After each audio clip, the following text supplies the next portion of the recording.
अलंकापुरी पुण्यभूमी पवित्र, तिथे नांदतो ज्ञान राजा सुपात्र. तया ठविता महापुण्य राशी, नमस्कार माझा सद्गुरु ज्ञानेश्वरासी. माता यस्य तपस्विनी च जनको, वैराग्य रागान्वित भ्रातारो गुरुणा निवृत्तिसहिता, निर्वृत्तिका संस्थिताः. इत्थं साधु कृपान्वितं स्वयमहो ज्ञानामृतेनावृतं, वन्दे तं करुणाकरं प्रभुवरं श्रीसंत ज्ञानेश्वरं. श्रीसंत ज्ञानेश्वरं. आदौ वैभवतारकञ्च कथितं, श्रीकृष्णगीतामृतं. हस्ताभ्यां कटिमानभानचकितं, भक्तं समाश्वासितं. दातुं ज्ञानरसं हि येन जगति, ज्ञानेशरूपं धृतं. वन्दे तं करुणाकरं प्रभुवरं श्रीसंतज्ञानेश्वरं. वेदान् वेदविदामहो पशुमुखात्, प्रोच्चार्य सर्वे स्मिताः. कृत्वा लौकिकभित्तिका प्रचलनं, योगी समुद्बोधितः. गीता ज्ञानमलौकिकं प्रकटितं, विश्वाय शान्तिप्रदं. वन्दे तं करुणाकरं प्रभुवरं श्रीसंतज्ञानेश्वरं. द्वैताद्वैतसमन्वयैकजननी, ज्ञानस्य ज्ञानेश्वरी. भक्तिज्ञानप्रदायिनी निजजनान्, ज्ञानामृतं पायिनी. भक्तिज्ञानयुतं हि येन कथितं, शास्त्रं विवेकप्रदं. वन्दे तं करुणाकरं प्रभुवरं श्रीसंतज्ञानेश्वरं. श्रीसंतज्ञानेश्वरं. आत्मानात्मविवेकचिन्तनपरा, याध्यात्मविद्याप्रदं. शृङ्गारादिरसेषु मग्नरसिकान्, वाग्वैभवङ्कारकं. दृष्टिर्यस्य यथा तथैव सुखदं, भावार्थकं निर्मितं. वन्दे तं करुणाकरं प्रभुवरं श्रीसंतज्ञानेश्वरं. 65 हरिपाठकौ च सुलभौ, सुज्ञाय चाज्ञाय च. गाथा स्वानुभवामृते रसयुते, भक्ताय मुक्ताय च. सर्वेषां च हिताय येन ग्रथितं, ज्ञानं तु गीतामृतं. वन्दे तं करुणाकरं प्रभुवरं श्रीसंतज्ञानेश्वरं. श्रीसंतज्ञानेश्वरं. श्रीसंतज्ञानेश्वरं. ज्ञानेश्वर महाराज की जय. पंढरीनाथ भगवान की जय. जय तू श्रीकृष्ण, जय तू ज्ञानेश्वर. आज श्रावण नागपंचमीचा दिवस आहे, पंचमी. आणि सगळ्यांना माहिती आहे की आपण नागपंचमी का साजरी करतो म्हणा, किंवा तिच्या मागचा उद्देश काय आहे. तर आपल्या सगळ्या संतांनी, सर्व प्राणीमात्रांमध्ये हे परमतत्व भरून राहिलेलं आहे. आणि म्हणून आपल्याकडे बऱ्याच कहाण्यांमध्ये सांगितलेलं आहे की नकळत एका शेतकऱ्याच्या हातून, किंवा नकळत एका म्हणजे त्यांच्या हातून एका नागाची हत्या होते. आणि म्हणून तो त्याचा सगळा वंश निर्वंश करण्यासाठी ती नागिण जात असते. सगळी मुलं मारली, त्या शेतकऱ्याला, त्याच्या पत्नीला मारलेलं आहे. आणि त्याची मुलगी बघा, आता त्या सर्पसुद्धा का नागसुद्धा परमात्मा रूपातच असतो ना. त्याला कळलं की त्याची एक मुलगी लांब गावी राहते, मग सासरी. तिथे जाऊन तो आता तिला दंश करणार. तर तिथे पाहतो तर तिनं छानपैकी एक आपलं गंधानी नागाचं कूळ काढलेलं आहे. त्याची ती पूजा करती आहे. मनोभावे ती म्हणती की माझे जिथं भाऊ सगळे असतील त्यांना तू सुखी ठेव. आणि मग त्या नागिणीला लक्षात येतं की अरेच्या, ही तर आपली सगळ्यांची पूजा करते, मनोभावे श्रद्धेनं माझं पूजन करते, आणि मी हिला मारायला निघालेले.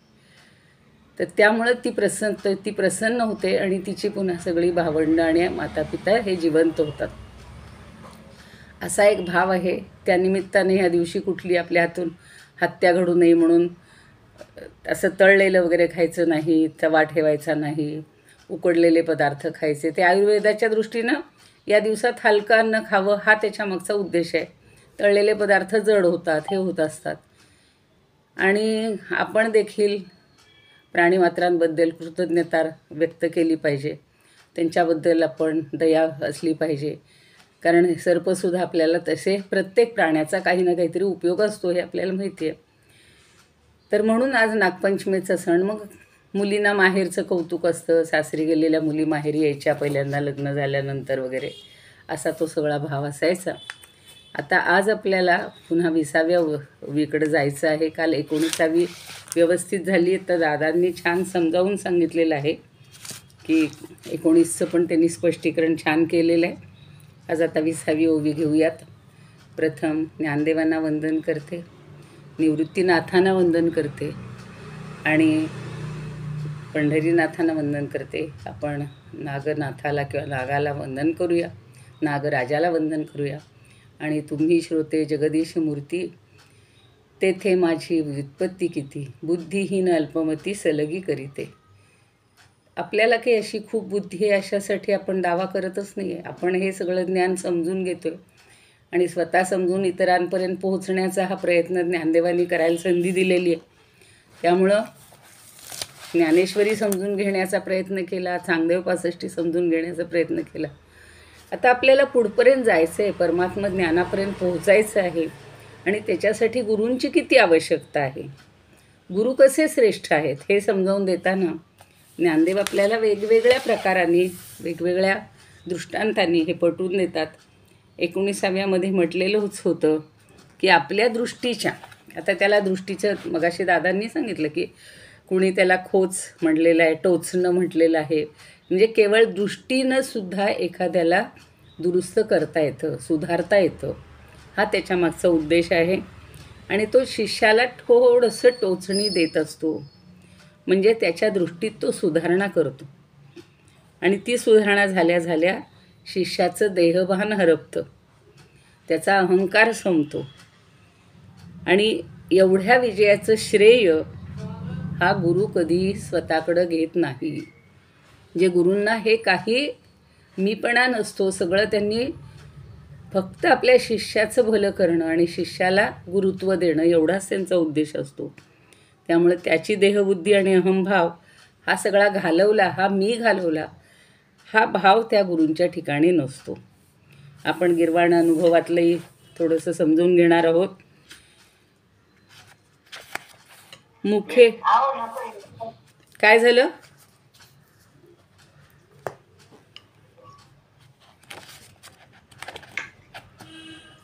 मुखे दृष्टी प्रसारेण पश्चात नश्यति भौतिकम एतावन्तु विजयम नैव गृह्णाति चात्मनी. केवळ दृष्टी प्रसादामुळं किंवा दृष्टी टाकल्यामुळं तो हे सगळं भौतिक गोष्टी पाहू शकत होता, परमात्म्याला पाहू शकत नव्हता. पण आता त्याला ती दृष्टी आल्यामुळं हा विजय माझा आहे असं गुरु समजत नाहीत, स्वतःकडे ते श्रेय घेत नाहीत.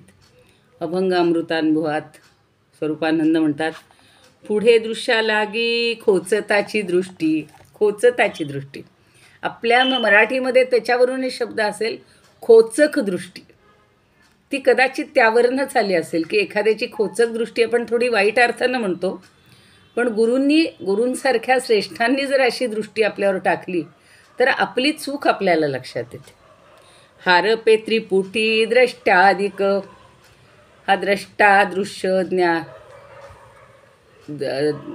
दृश्य आणि द्रष्टा ह्या ज्या त्रिपुटी आहेत ह्या आपल्याला संपून जाते, त्रिपुटी संपून जाते. आणि ते पाहणारा तर एवढ हे कर्तृत्व असोनीची चांग, एवढं कर्तृत्व आहे, चांग म्हणजे चांगलं. जयाची अभंग आत्मस्थिती, हे सगळ्यात महत्त्वाचं वाक्य किंवा हे काव्य आहे बघा, की जयाची अभंग आत्मस्थिती. गुरुची आत्मस्थिती अभंग असते आणि असली पाहिजे तरच त्याला गुरु म्हणायचं. आत्ता आपण पाहतो एकदम व्यवहारामध्ये, व्यावहारिक जगामध्ये, भौतिक जगामध्ये माझे एवढे विद्यार्थी एवढे झाले, एवढ्यांना स्कॉलरशिप मिळाली, एवढ्यांना पुरस्कार मिळाले, एवढ्यांना फर्स्ट क्लास डिस्टिंक्शन मिळालं, मेरिटमध्ये माझाच विद्यार्थी आला, हे जे सगळं म्हणणं आहे, इथे सगळा अहंभाव आहे. इथे त्याची आत्मबुद्धी भंग पावलेली असते सामान्यांमध्ये, म्हणजे व्यवहारामध्ये. पण परमार्थामध्ये मात्र असा गुरु आहे की ज्याची दृष्टी ही फक्त आत्मस्थिती आहे, चिरंतन असते, ती अशी पुन्हा विचलित होत नाही. आणि एवढं करतो. फक्त आता त्या एकट्या शिष्याला शिकवलं आहे का हो त्यांनी? त्या दिवशी आपण पाहिलं होतं की निवृत्तीनाथांनी हजारो शिष्य तयार केलेले आहेत. हा ज्ञानदेव ज्ञानोबा त्यांचा भाऊ असला तरी तो एकमेव त्यांचा शिष्य आहे. आणि त्याला सुधारण्याचं काम ह्यांनी केलेलं आहे, की आत्मज्ञान देण्याचं काम केलेलं आहे. पण त्यांची आत्मस्थिती बिघडलेली नाही.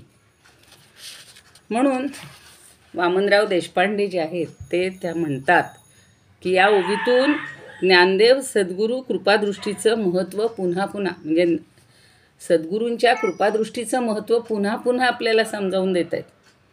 आणि ते म्हणत आहेत की सद्गुरूंच्या कृपादृष्टीनं अगदी लहानसं छोटंसं अग्र जरी शिष्याच्या स्थूल अनुभवाला लागलं तरी शिष्य चैतन्यानं फुलून येतो.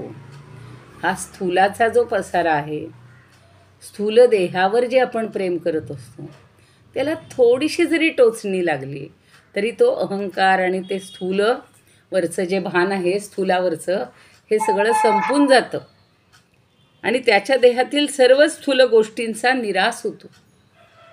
तो ज्ञानानं फुलून येतो. शिष्याचा वास्तविक सर्वार्थानं जय होतो, सर्वार्थानं जय होतो. आणि सद्गुरूला मात्र त्याचा गंधसुद्धा नसतो. तो सद्गुरू कधी कृतार्थतेचा गंध अनुभवतच नाही. आपण मात्र व्यवहारात बघा, मी कृतार्थ झालो. आपल्या सांसारिक जीवनात बघा, आई वडील काय म्हणत असतात की मी कृतार्थ झालो, माझं तर सगळं छान झालंच, माझी मुलं लाईनला लागलेली आहेत आणि मला सगळं प्राप्त झालेलं आहे, म्हणजे माझं आयुष्य कृतार्थ झालं, मी कृतार्थ झालो, असं सगळं म्हणत असतात. पण शिष्याचा वसंत फुलून आला याची जाणीव सद्गुरूला कदापिही नसते. जसं आपण बघा, बटन दाबलं, ज्योत्स्नाताई तुमचं हे चालू आहे आणि कुणाचं तरी तर सद्गुरूंना याची कधीच जाणीव नसते. आणि थोडक्यात काय त्यांना सांगायचं आहे की ज्ञानदेवांना असं म्हणायचं आहे की गुरुशिष्य नातेसंबंधामध्ये सद्गुरू शिष्याला योग्य त्या मार्गावर आणून सोडतो. तो मोक्षाचा वाटेकरी होतो, पण सद्गुरूंना त्याची तिळभरही कल्पना नसते. मी आत्ता असं सांगत होते की आपण एखाद्या लाईटच्या बटनाला बटन दाबलं की तो लाईट लागतो, पण त्या बटनाला माहिती आहे का हो की माझ्यामुळे ट्यूबलाईट लागली का, मोठा लाईट लागला का, शोचा लाईट लागला? सहज एकदम मनात आलं म्हणून सांगितलं. तसं शिष्य फक्त त्याला अगदी स्पर्श करतोय, थोडासा स्पर्श करतोय आपल्या दृष्टीचा, आणि त्याचं जीवन उजळून जाते. म्हणजे त्याला कल्पनाच नाही आहे की आपला शिष्य मोक्षपदाला पोचला आहे, कारण ते दोघं एकरूप होऊन जातात. शिष्य आता शिष्य उरतच नाही, हे मागच्या एका ओवीमध्ये आपण पाहिलेले. आणि म्हणून सद्गुरूचं फळ शिष्य भोगत असतो. ते त्याचे केवळ प्रयत्न नसतात, तर गुरुकृपा ही वास्तविक कारण असते. आता हल्लीचा शिष्य असता तर काय म्हणलं असता, मग मी एवढी साधना केली, 12 वर्ष मी गुरूंकडे राहिलो, त्यांची सगळी सेवा केली, त्यांची सगळी कामं केली, आणि म्हणून मला आत्मज्ञान झालं. आता आत्मज्ञान झालेला बोलतच नाही, त्याच्यावर छोटीशी एक कथा सांगते आणि मग पुढच्या ओवीकडे जाऊयात आपण. आत्ताच रामकृष्ण परमहंसांच्या गोष्टींच्या बोधकथा वाचत होते आणि त्याच्यामध्ये असंच त्यांनी सांगितलं, एक पिता असतो, त्यांना 2 मुलं असतात, ते गुरुगृही त्यांना पाठवतात. 12 वर्षानंतर दोघंही छान परत आलेले, त्यांचं अध्ययन पूर्ण झालं. आता ते विचारतात, अरे वा, अभिनंदन तुमचं, छान झालं, परत आलात. माता म्हणतात, काय तुम्ही शिकलात मला सांगा बरं, तुम्हाला आत्मज्ञान झालं का? बघा मोठा जो असतो ना तो फार हुशार असतो, त्यानं सगळ्या ऋचा म्हणून दाखवल्या, सगळे वेद म्हणून दाखवले, त्याला उपनिषदातली जेवढी ऋचा येत होत्या किंवा मंत्र येत होते ते सगळे म्हणून दाखवले. सगळं सगळं फाडफाड फाडफाड बोलून दाखवलं त्यानं, आत्म्याबद्दलचं सगळं काही जे काही आहे ते. त्याला आनंद होतो मनातून, पण बघा तो थोडासा खट्टू होतो पिता, कारण पिता आत्मज्ञानी असतो. आणि छोट्याला विचारतो की तू काय शिकलास रे, तुला आत्मज्ञान झालं का? तो मौन राहतो आणि खाली दृष्टी करतो, कारण मौनातनंच त्याला सगळं सांगायचं असतं की मला आत्मज्ञान झालेलं आहे. तुम्ही आणि मी, माझा भाऊ आणि मी, आपले गुरु आणि मी सगळे एकरूप आहोत. मी याच्याबद्दल काहीही बोलू शकत नाही. पित्याला आनंद होतो. आता हा आनंद बघा, तसा इथे गुरुला आनंद, म्हणजे गुरुबद्दल या शिष्याला ज्या भावना आहेत त्या गुरूंपर्यंत पोहोचायची सुद्धा गरज नाही, कारण गुरूंना त्याची गरजच नाही आहे. पण आज मात्र म्हणले असते बघा, एवढी 12 वर्षे शिकला, 2 मुलं शिकली, यांनी काही मला साधं श्रीफळसुद्धा दिलं नाही, असे आजचे गुरु म्हणतील. आजचे गुरु म्हणजे अध्यात्मातले गुरु मुळीच म्हणणार नाहीत, हे व्यवहारातले म्हणतील, भौतिकमधले म्हणतील. आणि खरे जे असतात, आता आपण अनुभवलेले आहेत, आपले आईवडील, त्यांच्या काळातले जे शिष्य होते, त्यावेळचे जे गुरु होते, आता माझ्याही मी वडिलांबद्दल बोलले होते की त्यांना कधीच अशी अपेक्षा नव्हती मला कोणी काही द्यावं हे, आणि त्यांना त्यावेळचे पगारही अगदी मोजके होते, पण त्याच्यावर ते संसार आनंदात चालवत होते. आता सगळा काळ बदलत गेला. आणि कालच बघा एक आमचे आता म्हणजे यांचे मित्रच म्हणूया, दूधवाले आहेत, संध्याकाळी आम्ही फिरायला गेलो आणि ते भेटले. 5-6 वर्षाचा मुलगा होता पाठीशी. काय हो, आता ते आजोबा झाले. काय हो, काय रे, काय करताय? अहो म्हणे, या मुलाला इंग्लिश मिडियमला घातलेलं आहे, मग त्याला पहिलीला आहे तो, त्याला ट्युशन नको का लावायला? तो हुशार आहे खूप, त्याला सगळं येते, पण अजून तो पुढं चमकला पाहिजे, याच्यासाठी शाळेव्यतिरिक्त पुन्हा 2-2 हजाराची फी देऊन प्रत्येक विषयाची, म्हणजे पालकही त्याला जबाबदार आहेत आणि सगळे जे शिष्य गुरु म्हणायचे, जे असे व्यापार करतायत तेही जबाबदार आहेत. आम्ही दोघंजण नंतर विचार करत राहिलो की कुठे जमाना पोचलेला आहे. 6 वर्ष. आणि मग तो सांगतो शाळेची फी 47,000 रुपये, जेवणाची फी एवढी आहे, राहण्याची अमकी आहे, गाडीची एवढी आहे. एवढं करून त्या मुलांपर्यंत तो पुन्हा संस्कार पोचणार आहे का? आणि ते नेमकं ज्ञान काय घेणार आहेत? आणि इंग्लिश मिडियमला जाऊन त्यांना मराठी 2 शब्द बोलता येत नाहीत. आपली काय म्हणतात, महाराष्ट्रात राहून मराठी बोलता न येणारी ही सगळी आता मुलं असतात. आपली संस्कृती, त्यांना जर विचारलं नागपंचमी, ते म्हणतील व्हॉट इज नागपंचमी, म्हणजे ते आपल्यालाच प्रश्न विचारतील, असे आता सध्याचं आहे. त्यामुळं आत्ताच्या काळात तुमची आमची पिढी फार नशीबवान आहे. आपण पुन्हा या अध्यात्माच्या मार्गाने अजून ज्ञान घेण्याचा किंवा शेवटच्या टप्प्याला जाण्याचा प्रयत्न करतो आहोत. आता पुढची ओबी फार काल जी आपण 20वी घेत होतो ती थोडीशी पुन्हा समजावून घ्यायची आहे, म्हणजे व्यवस्थित. लघुत्वाचे निमुद्दले, बैसला गुरुत्वाचे शेले, नासुनी नाथिले सदैव जो. तर सगळे शब्द त्यांनी फार असे वापरलेले आहेत ना, की त्या काळातले शब्द समजून घेणं, आपल्याला त्यातला भाव समजून घेणं महत्त्वाचं आहे. तर लघुत्वानेचे निमुद्दले, लघुत्व म्हणजे शिष्य हेच त्याचं मुद्दल आहे. जसं व्यापारामध्ये मुद्दल लागतं, आणि ते मुद्दल म्हणजे काय, मुख्य पहिलं आपलं भांडवल. समजा 10 रुपयावर मी व्यवसाय सुरू केला तर 10 रुपये हे माझं पहिलं मुद्दल आहे. किंवा आपण बँकेत भरतो, आपले पैसे सुरक्षित ठेवतो, आपण म्हणतो मुद्दल माझं एवढं आहे आणि त्याच्यावर व्याज किती मिळणार. हल्ली तर इतक्या इन्व्हेस्टमेंटच्या गोष्टी झालेल्या आहेत, त्याच्याबद्दल न बोललेलं बरं आहे. म्हणून मुद्दल शब्द आपल्याला तसा माहिती नाही असं नाही आहे, पण इथे मुद्दल शब्द शिष्यासाठी घेतला, शिष्यत्वासाठी घेतलेला आहे. आणि बैसला गुरुत्वचे सेले. आता सेलेचे सुद्धा 2 अर्थ दिलेत. काहींनी म्हटलेलं आहे सेले म्हणजे शेलक्या भूमीवर, आणि काहींनी म्हणले शेवटच्या टोकावर. आता या शिष्याला म्हणजे मुळी कुठं अस्तित्वच नाही आहे, आणि अस्तित्व नसलेल्याचा नाश करून अखंड लघुत्वाचं मुद्दलत्व किंवा मुद्दलावरच मोठेपणाच्या किंवा शेवटच्या टोकावर बसलेले आहेत. म्हणजे ज्याला काहीच अस्तित्व नाही, ज्याला काही आपण बेस नाही म्हणू, असे जे आहेत त्याचा नाश करायचा आहे. आहोत का आपण? आपलं अस्तित्व म्हणजे आपल्या देहाचं अस्तित्व आहे का? आपल्या पैशाचं अस्तित्व आहे का? आपल्या घराचं अस्तित्व आहे का? आपल्या संपत्तीचं अस्तित्व आहे का? नाही. पण ह्या अस्तित्वातच नसलेल्या गोष्टीचा नाश करायचा आहे.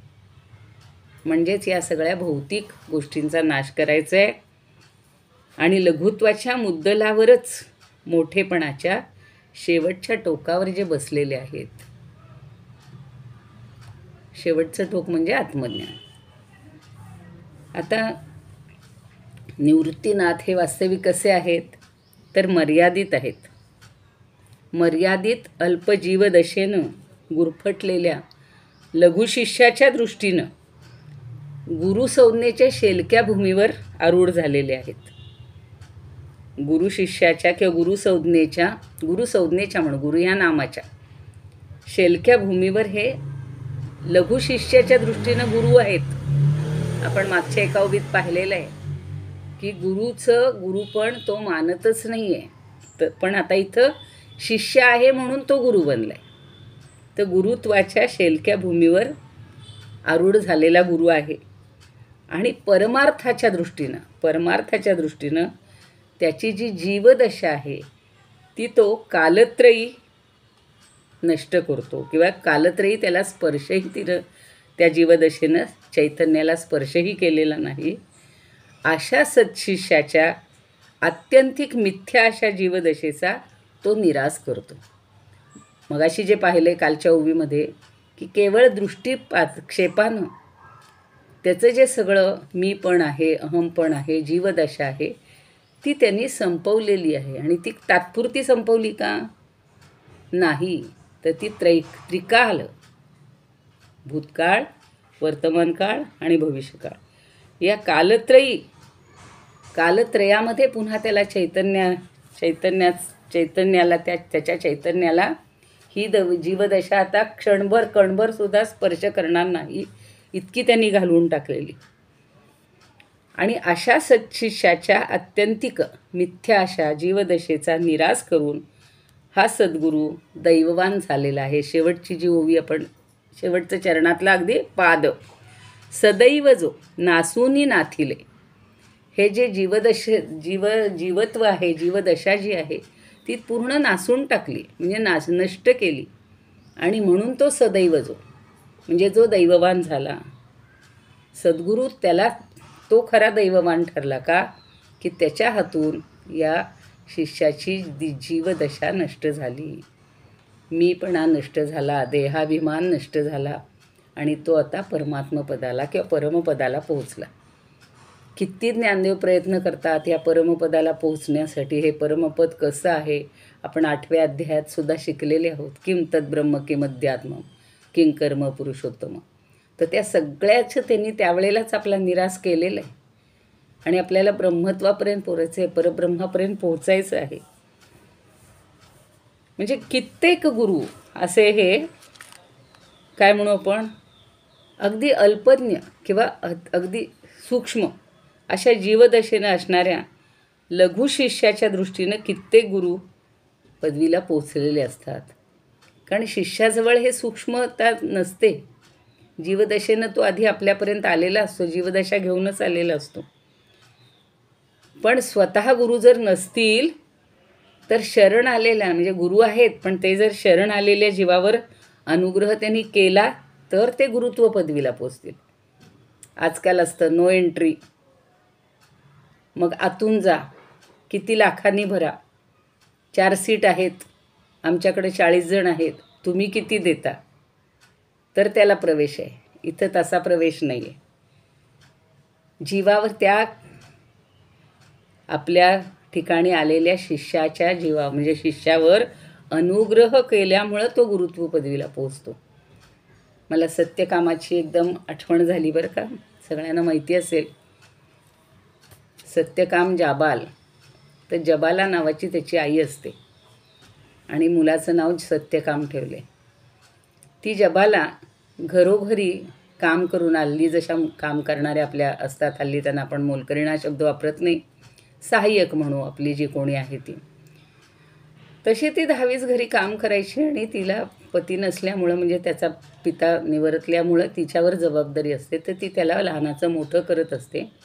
तो 5 वर्षाचा झाला, 6 वर्षाचा झाला असेल आणि पूर्वीच्या काळी 8व्या वर्षी गुरु शिष्य गुरूंकडे पाठवायचे. तर उपनयन वगैरे काही करण्याची तिला हे नव्हती आणि ती काम करणारी होती म्हणजे अगदी उच्च कुळातली असेल असंही नाही, बिचारी साधी असेल. पण तिला वाटतं की आपल्या मुलाला आता ह्याला शिक्षण दिलं पाहिजे आणि म्हणून गुरूंकडे ती पाठवते. तर गुरूंकडे पाठवल्यानंतर ते गुरु त्याला विचारतात की बाळा तुझं नाव काय? तर म्हणून माझं नाव सत्यकाम. आणि तुझं कुळाचं नाव काय? तो म्हणतो ते मला माहिती नाही, माझी आई जबाला म्हणून मी सत्यकाम जाबाल आहे, जाबाल आहे एवढंच तो सांगतो. पण म्हणतो जा ना घरी जाऊन तू आईला विचारून ये की तुझ्या बाबांचं नाव काय, तुझ्या कुळाचं नाव काय. तो धावत धावत येतो, जवळच असेल घर, आणि आईला म्हणतो अगं आई मला गुरूंनी आपल्या बाबांचं नाव विचारले आणि कुळाचं नाव विचारलेलं आहे, तू मला सांग ना आपलं नाव काय आहे, कुळ नाव. ती म्हणते बाळा तू लहान असल्यापासून मी अनेक ठिकाणी कामं करत होते की नाही, आणि त्यामुळं तू मला झालेलं आहेस. माझं नाव जबाला आहे, मग तुझं नाव सत्यकाम जाबाल एवढंच तू गुरूंना सांग. तो जातो आणि गुरूंना सांगतो की गुरुवर्य, माझी आई ना लहानपणापासून, मी लहान असल्यापासून खूप ठिकाणी कामं करायची, तेव्हा मी तिला झालो आहे हो. त्यामुळं तिचं नाव जबाल आहे आणि माझं नाव सत्यकाम आहे एवढंच लक्षात घ्या. त्याचा सत्यपणा, सत्य हे किती चिरंतन असतं, त्यांनी केवळ तेवढ्या ह्याच्यावर विश्वास ठेवून त्या मुलाला आपल्या आश्रमात घेतलेलं आहे, त्याच्यावर सगळे हे संस्कार केलेले आहेत. आत्ता जे मी मुद्दाम म्हटलं की शरण आलेल्या एका जीवावर अनुग्रह केल्यामुळं गुरुत्व पदवीला पोचतो. तसे त्याचे गुरुही श्रेष्ठ आहेत आणि ज्ञानदेवांचेही गुरु श्रेष्ठ आहेत, आपल्याला लाभलेले ज्ञानदेवही श्रेष्ठ आहेत. तर अशा जीवदशेचा निराश करून जे गुरु मोठे दैववान झालेले आहेत किंवा दैववान दिसतात, ते सद्गुरू निवृत्तीनाथ हे नाहीत, तर ते शिष्यसंबंधापासून किंवा शिष्यसंबंधा वाचून स्वतःसिद्ध गुरु आहेत. ते मुळातच गुरु आहेत, त्यांना माहिती आहे आपल्याला, त्यांना हे मिळालेली होती, दीक्षा मिळालेली होती आपल्या नाशिकच्या इथल्या ब्रह्मगिरी पर्वतावर. आणि म्हणून या ओवीचा जो पूर्वार्ध आहे आणि उत्तरार्ध आहे हे प्रश्न समजावेत म्हणून लघुत्वची मुदले जो गुरुत्वाचे शैले बैसला नाथिले नासून सदैव, असं त्यांनी मुद्दाम सांगितलेलं आहे की गुरुत्व हे त्या शिष्यामुळं त्याला प्राप्त झालेलं जरी असलं तरीसुद्धा तो मुळातच लघुत्वाच्या मुद्दलावर हा गुरुत्व प्राप्त करत असतो. गीर्वाण अनुभवामृतामध्ये म्हणतात लघुत्व मूलरूपेण निवसन गौरवे पदे. बघा, लघुत्व सूतरूपेण मूलरूपेण निवसन गौरवे पदे. मूळ पद आहे त्याचं लघुत्व. यन्नास्ति तन्नाशयित्वा, यन्नास्ति म्हणजे जे नाहीच, तन्नाशयित्वा ते नाश करून, सर्वदा भाग्यवान ही यहा, जे नाहीच ते त्यांनी नाश केलेलं आहे. म्हणजे त्याच्याकडे जे शिष्याकडे जे नाही आहे, ज्ञान नाही आहे, त्याचा नाश केला त्यानं आणि म्हणून त्याला ते गुरुत्व प्राप्त झालेलं आहे. तो भाग्यवान, सदैवचा त्यांनी फार छान संस्कृत घेतलं बघा. सर्वदा भाग्यवान ही सहा, तो भाग्यवान बनलेला आहे. आता अमृतानुभव याच्यामध्ये अभंगामध्ये काय म्हणतात, जया लागी मिथ्या आले गुरु पण, जया लागी मिथ्या आहे, गुरु पण हे मिथ्या आहे, त्याला काही खरं गुरुत्व पण घ्यायचंच नाही आहे. लघुत्वे करून शिष्याची या, शिष्याजवळ लघुत्व आहे म्हणून याला गुरुत्व प्राप्त झालं. पण शिष्य गुरु झाला, शिष्याजवळचं लघुत्व संपलं की तोही गुरु बनला, म्हणजे मग हे दोघंही समान झाले. आणि जे मिथ्याचं तय आणि जे मिथ्याचं तयाते नासोन आणि जे मिथ्याचं तयाते नासोन होय भाग्यवान स्वभावे जो. त्याच्याजवळचं जे मिथ्या ज्ञान आहे ते नासून, ते नष्ट करून हा स्वतः मोठा झाला किंवा हा गुरुत्वपद त्याला प्राप्त झालं असं आपण समजून घ्यायचं. आता डॉक्टर वि. कुलकर्णी त्याच्यावर म्हणतात की श्रीगुरु निवृत्तीनाथांजवळ काही नसणं हेच छोटं भांडवल आहे, काही नाही. आता हल्ली काय आहे, सगळ्या भांडवल म्हणजे सगळा पैशाचा खेळ आहे. पण त्यावेळेला ज्ञानाचं किंवा ते आत्मज्ञान झालं हेच ते भांडवल दाखवायची गरज नसायची, म्हणून त्याला मुद्दल अगदी छोटंसं म्हणलेलं आहे. काही नसणं हेच छोटं भांडवल आहे. आणि त्याच्या जोरावर श्रेष्ठपणाच्या शिखरावर तो जाऊन बसलेला आहे. आता निवृत्तीचा शब्द अर्थ आपण मागेच पाहिलेला आहे. निर्गता वृत्ती, ज्याच्या सगळ्या वृत्ती निघून गेलेल्या आहेत, काहीही त्याच्याजवळ नाही आहे. मला हे पाहिजे, मला ते पाहिजे. आपण अगदी म्हणतो मी आता निवृत्त झालो, पण उलट आपण जास्त गुंतत जातो. अर्थात आपण त्यानुसार नाही तसं वागत आहे, पण सामान्यपणे व्यवहारात बघतो आपण की निवृत्तीनंतर माणूस जास्त गुंतत जातो, जास्त संसारामधनं लक्ष बाजूला करायचं तर ते करणं होत नाही. पण हा निवृत्त आहे आणि अतिसूक्ष्म, पण त्यामुळंच ते तत्त्व जे आहे सगळीकडं भरून राहिलेलं ते सर्व व्यापक आहे आणि सर्वश्रेष्ठ ठरलेलं आहे. म्हणून गुरु आणि परमात्मा याच्यामध्ये भेद नाही. गुरु हाच परमात्मा. सगळे बघा सांगत आहेत. आता त्या प्रदीप दादांनी तेच सांगितलं, सगळीकडे समर्थांनी तेच सांगितलेलं आहे. तुकाराम महाराज असतील, नामदेव असतील, एकनाथ असतील, गुरुशिवाय म्हणून गुरुविण नाही दुजा आधार. तुम्ही कितीही मोठं मिळवा, कितीही धन मिळवा. म्हणून शंकराचार्यांचं गुरुवष्टक मला फार आवडतं. आपण पहिल्या दिवशी सुरू केलं होतं बघा. गुरोरंघ्रि पद्मे मनश्चेन्न लग्न ततकिंत ततकिंत ततकिंत. एकदा गुरूंच्या ठिकाणी आपण जर लीन झालो तर आपल्याला दुसरं काही नको, मग सगळं मिळालेलं असेल. कलत्रम धनम पुत्र पौत्रादि सर्वं गृहं बांधवा सर्वमेतद्धि जातं गुरोरंघ्रि पद्मे मनश्चेन्न लग्नम ततकिं ततकिं ततकिं ततकिं. ह्या व्यावहारिक सगळ्या गोष्टी मिळाल्यात. जोडीदार छान मिळाला, स्त्री असेल तर पुरुष पती मिळाला, पुरुष असेल तर त्याला पत्नी मिळाली, मुलं मिळाली, धन मिळालं, घर मिळालं, बांधव मिळाले, सगळं मिळाले मला. पण मला गुरुच नसेल आणि गुरुचरणावर जर माझं मन स्थिर झालं नसेल, लीन झालेलं नसेल, त्याच्याबद्दल माझ्या मनात श्रद्धा नसेल, तर माझं सगळं व्यर्थ आहे. म्हणून ज्ञानदेवांना सुद्धा हे गुरु मोलाचे वाटतात आणि गुरूंच्या स्तवनाला त्यांनी पूर्ण एक प्रकरण दिलेलं आहे. ज्ञानेश्वरीमध्ये सुद्धा आपण पाहिलं, जागोजाग त्यांनी गुरूंचं स्तवन केलेलं आहे. 13व्या अध्यायातलं तर मला फारच आवडतं, गुरुपाद सेवा किंवा गुरूंचं आचार्योपासनमवर त्यांनी 80-85 ओव्या वर्णन केल्या. म्हणजे एवढा त्यांना गुरूंबद्दल आदर आहे किंवा हे आहे. आता 21वी ओवी बघूया आपण. पुढची ओवीसुद्धा एकदम सोपं सांगतात बघा. काहीतरी दृष्टांत दिला की आपल्याला ते जास्त पटतं.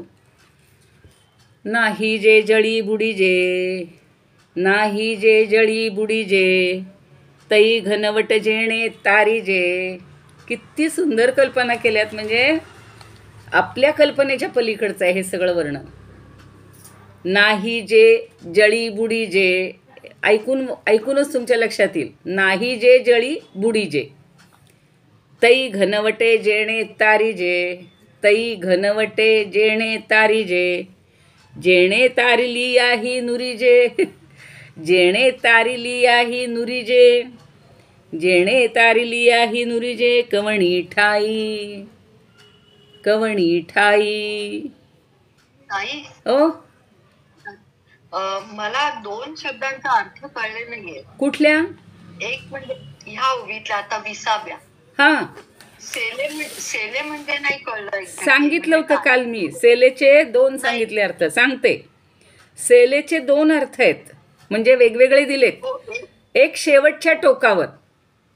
हो ते कळलं. हा, दुसरा काय? आणि शेलक्या भूमीवर.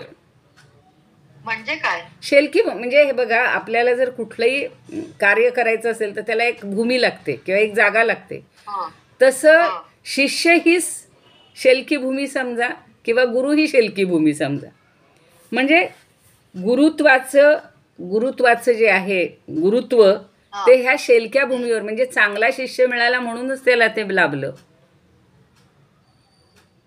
गुरुत्व प्राप्त नाही, कधी मला- झालं, ऐका ना, गुरुत्व प्राप्त कधी झालं त्याला, तर या शिष्याच्या मुद्दलावरच तो बसलाय. म्हणजेच काय की शिष्य आहे हीच त्याला शेलकी भूमी लाभलेली आहे. म्हणजे Exactly त्या शब्दाचा अर्थ काय? मोठेपणाच्या शेवटच्या टोकावर तो बसला, म्हणजे सगळ्यात मोठं मोठेपण त्याला मिळालं. अच्छा. हा शेलकी भूमी म्हणजे शेवटच्या टोक्यावर. हा दोन, हा बरोबर आहे. हो. आणि दुसरा शब्द नाचुनी नाथिले. हा, नाथिले म्हणजे नाथिले म्हणजे जे मुळात नाहीच ते नाश करून टाकलं. अच्छा. आता काय नाहीये मुळात, हे विश्व आहे का मुळात? नाही. नाही. पण आपण त्याला समजतो आहे म्हणून. म्हणून त्याचा नाश करणं अवघड आहे. हो, एक वेळ आहे ती गोष्ट नष्ट करता येईल, पण जी नाही तीच नष्ट करण्यासाठी किती कष्ट पडत असतील त्या गुरूंना सांगा ना तुम्ही.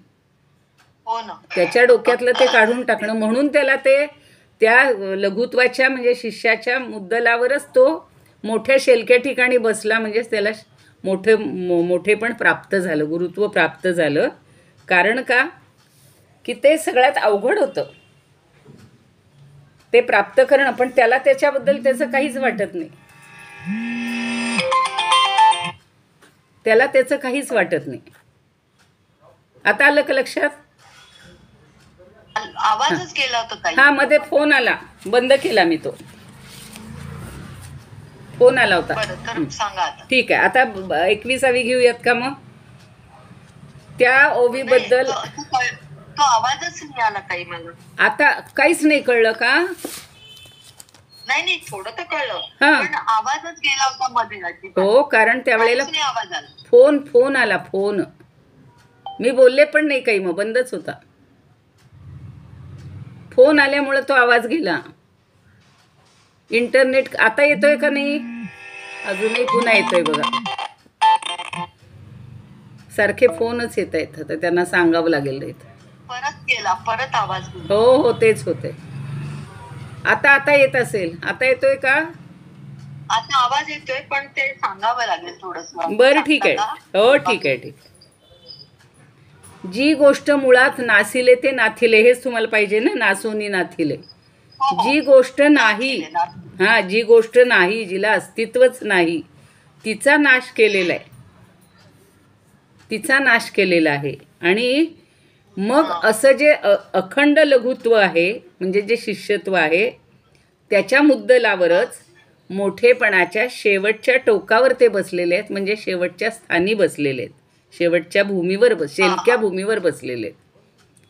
शिष्य सुद्धा चांगले मिळायला पाहिजेत, शेलके मिळालेत असं आपण समजूया. ते काय शब्दशः अर्थ याच्यातले सगळे अभिप्रेत नाहीच आहे. त्याच्यातनं काय त्यांना सांगायचं हे समजून घेता खूप म्हणजे आपल्याला लक्षार्थच सगळे आहेत, लक्षार्थच जास्त आहेत. बरं, आणि एक अजून प्रश्न हा विचारायचा आहे की शंकराचार्यांनी कोणतं ते म्हटलं आता हे केलं होतं? गुरुवष्टक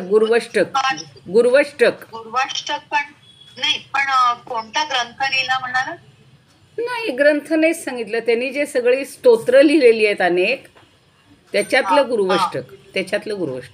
अच्छा. त्यांनी खूप, त्याचं नाव नाही का काय? नाही, गुरुवष्टकच आहे ना. म्हणजे अनेक स्तोत्र आहेत, त्यापैकी एक गुरुवष्टक. अच्छा. गुरूंचं अष्टक सगळ्या स्तोत्रांचं म्हणजे एखादं आहेत ना. आहेत शंकराचार्यांची स्तोत्रांची पुस्तकं आहेत. आपल्याला रामकृष्ण मिशनची पण मिळतात किंवा त्यांची पण छापलेली आहेत. आणि आम्ही एक तयार केलं होतं स्तोत्रांजली म्हणून, पण आता ती आउट ऑफ प्रिंट आहेत, ती पुस्तकं अवेलेबल नाही आहेत. पण त्याच्यात बरीचशी स्तोत्र शंकराचार्यांची घेतलेली आहेत, सगळ्या देवतांची आहेत.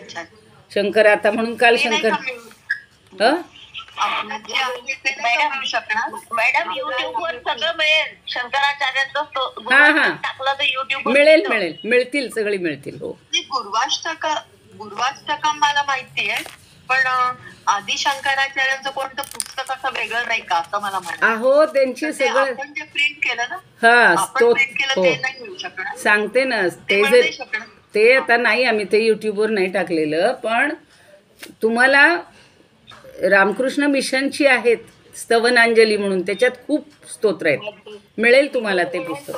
रामकृष्ण मिशनचे स्तवनांजली माझ्याजवळ, त्याच्यात सगळी स्तोत्र आहेत.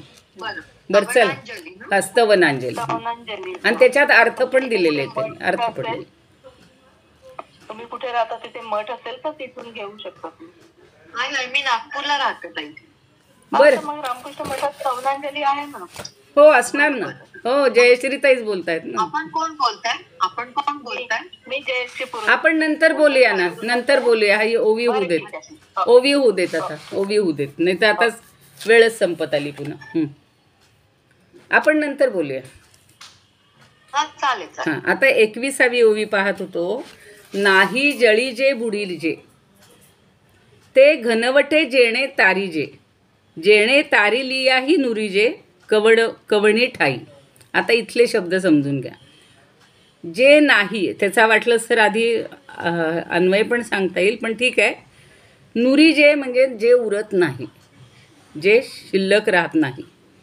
आता पहिली जी आहे, नाही जे जळी, नाही ते जे नाही आहे ते जळी बुडिले, फार सुंदर कल्पना केलेली आहे.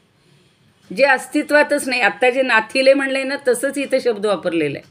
नाही जे, मगाशी त्यांनी नाथिले नासुनी नाथिले असे शब्द वापरला होता. म्हणजे जे अस्तित्वातच नाही तो शब्द ते सारखे वेगवेगळ्या रूपानं सांगतायत.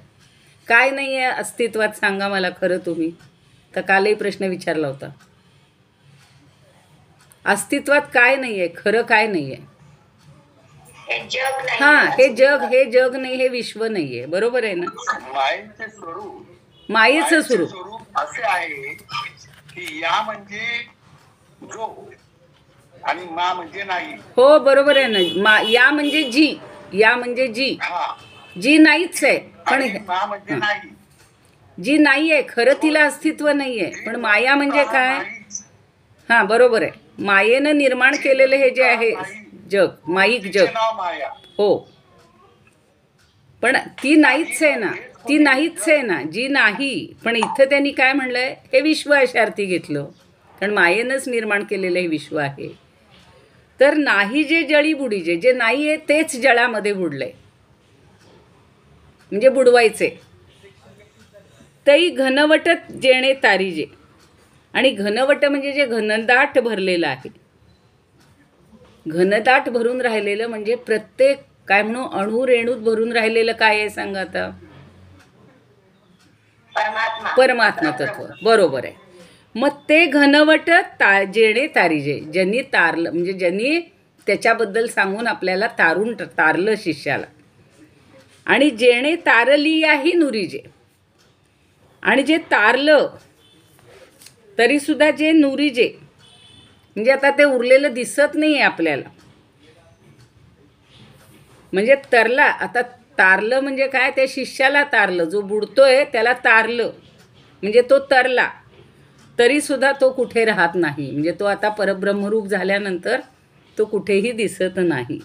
आता नीट समजून घ्या की नसलेल्या जळात बुडलं असता ज्याच्या घनदाटपणामुळं जीव नसतोच, आणि त्याच्या साह्यानं तरला म्हणजे ज्याच्या साह्याने तरला, तर तेही कुठं दिसत नाही, तेही कुठं शिल्लक राहत नाही. मुळात काय आहे? हे सगळं भ्रमच आहे, ही माया आहे. आता दादांनी बरोबर सांगितले की माया, जिला अस्तित्व नाही. या म्हणजे जी, मा म्हणजे नाही, खरं तिला अस्तित्व नाही. आपण शिवशक्ती एवढी सगळी अभ्यासली ना, आणि शेवटच्या ओवीत तेही पाहिलेलं होतं की त्यांच्यापैकी एक जण जरी जागा राहिला तरी हे अस्तित्व कशालाच राहत नाही आहे. म्हणजेच हे स्वरूप, हे सगळं विश्व त्याच्यात लय पावतं. मग आता तेच पुन्हा सांगतायत की नाही ते जळी बुडीजे, म्हणजे नसलेल्या संसार समुद्रात सगळं बुडलं. आपण सुद्धा असेच बुडलेलो आहोत. खरा तो संसार सागर खरा नाहीच आहे. आपण त्याला नाव देतो संसार रूपी सागर, भवसागर. सगळीकडं भवसागर तर नेहमी म्हटलेलं ऐकतोच आपण. पण ते जग किंवा तो संसार मुळीच नाही. म्हणून त्यांनी सांगितलं नाही ते जळी बुडीजे. जे मुळात नाहीच आहे ते या जळामध्ये बुडून गेले. मग समुद्रात बुडले म्हणा, संसार सागरात म्हणा, कुणी त्याला भव नदी म्हणतात, त्याच्यामध्ये बुडून गेलेलं आहे असं माऊली आपल्याला सांगत आहे. आणि जे घनदाट आहे म्हणजे जे ब्रह्म आहे ते सगळीकडं भरून राहिलेलं आहे. आणि ते कसं आता भरून राहिलं आहे? नामरूपासह. आपण सगळ्याला नावं दिलीत म्हणून ते नामरूपासह घनदाट ब्रह्मच भरलेलं आहे. आता ब्रह्म म्हणजे कोण? पुन्हा आलं गुरुच. कारण गुरु एकमेव परब्रह्म आहेत. त्यामुळं श्री गुरुच हे परब्रह्म आहेत. आणि जेणे तारिलियाही नुरिजे. आता ज्याला पाण्याचा भ्रम होतोय, आपण हरणांच्या बाबतीत बघतो की हरणांना त्या सूर्याच्या विशिष्ट किरणांच्या हालचालीमुळं तिथं पाणी आहे असं वाटतं आणि खरं ते पाणी नसतंच. ते काय असतं? मृगजळ असतं. पाणी आहे असं वाटतं, ते त्याच्या आसक्तीनं धावत सुटतं.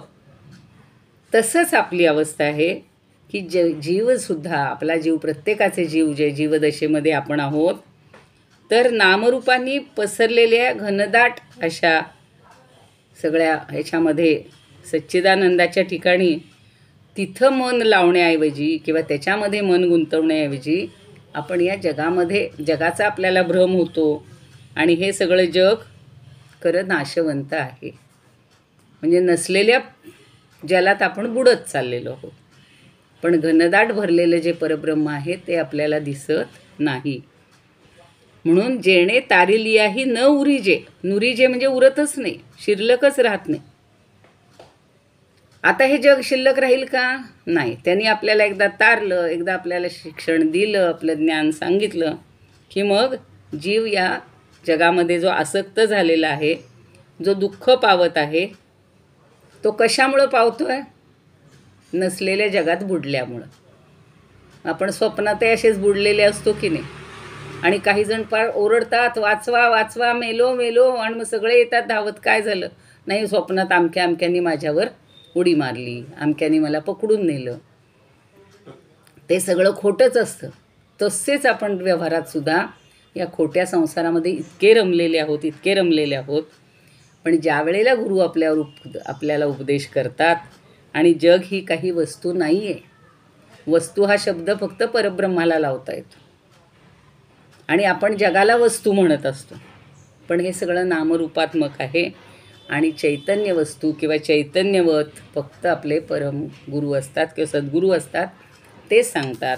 आणि ते माझे आई आहेत, मातेसारखे आहेत.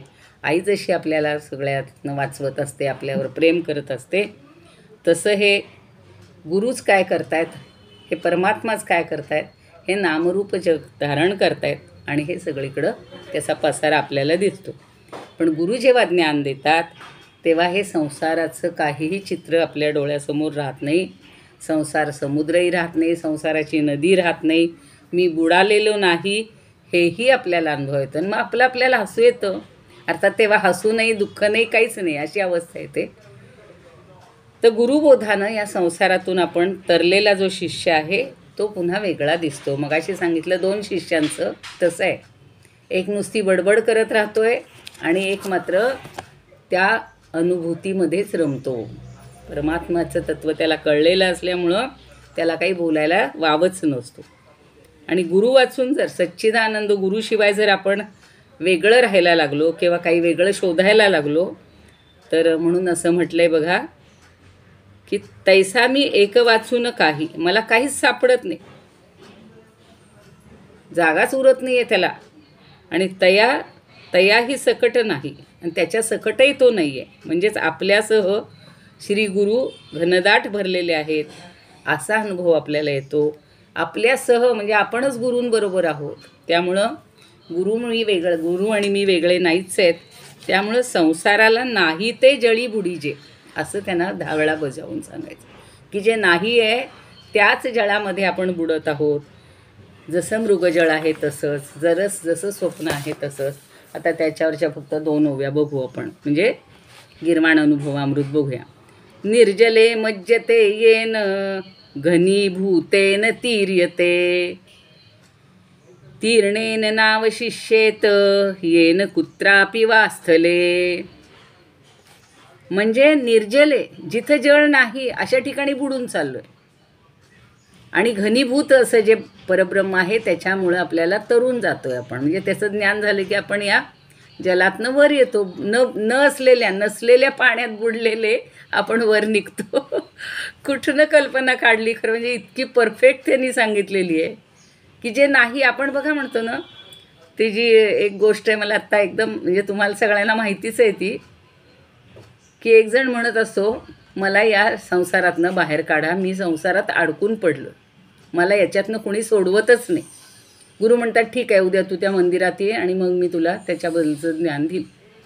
मग गुरु जातात, दुसऱ्या दिवशी मंदिरात जातात. हा शिष्य जरा मागणं येतो.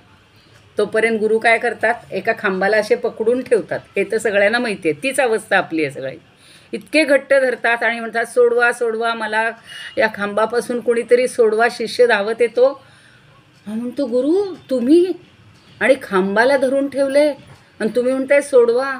अहो खांबानं तुला कुठं धरलं आहे, तुम्हाला, तुम्ही खांबाला धरलेलं आहे. गुरु म्हणतात हेच उत्तर तुला आहे. तू जे म्हणतोयस मला या संसारात मी पकडून म्हणजे बुडून चाललो आहे, मला दुःख होतं आहे, मला अडकलेलो आहे. तू अडकलायस का तू अडकून घेतलेस? संसारात अडकलाय, संसाराने तुला अडकवलं आहे का तू संसारात अडकलेला आहेस, हे समजून घे. अशी गुरूंची दृष्टी असते की एका क्षणात ते त्याला सगळं समजावून देतात. आता अमृतानुभवामध्ये काय म्हणतात बघा, अभंगामध्ये, देखा माया जळ नाहीचेच साच. हे माया जळ आहे. मग अशी दादांनी बरोबर सांगितलं की माया जळ आहे ते. बुडाला तेथेच भ्रमे जीव, भ्रमानी जीव त्यात बुडलाय. तया जीवा लागी गुरुत्वे करोन, तया जीवा लागी गुरुत्वे करोन, स्वरूप दावून उद्धरी जो. म्हणून स्वरूप दाखवावं लागतंय, आणि स्वरूप एकदा समजलं की त्याचा उद्धार झाला. जेणे जीव पण तेही हरपोन. आता माझ्याजवळच्या जीवालाच मी जास्त महत्त्व देत असतो ना, माझं असं माझं तसं. आणि म्हणून जेणे जीव पण तेही हरपोन, सर्वत्र चितघन ब्रह्मभाव. हा चितघन आहे, सगळीकडे भरून राहिलेला आहे ब्रह्मभाव. आणि आता मला त्याचं ज्ञान झालं की मला हे सगळं मायारूप जग, जे नसलेलं पाणी आहे त्याच्यात मी बुडालेलं आहे, त्याच्यातून मला हे गुरु तारून नेतात. थांबू पण इथेच. कोणी प्रार्थना म्हणणार असतील तर म्हणा.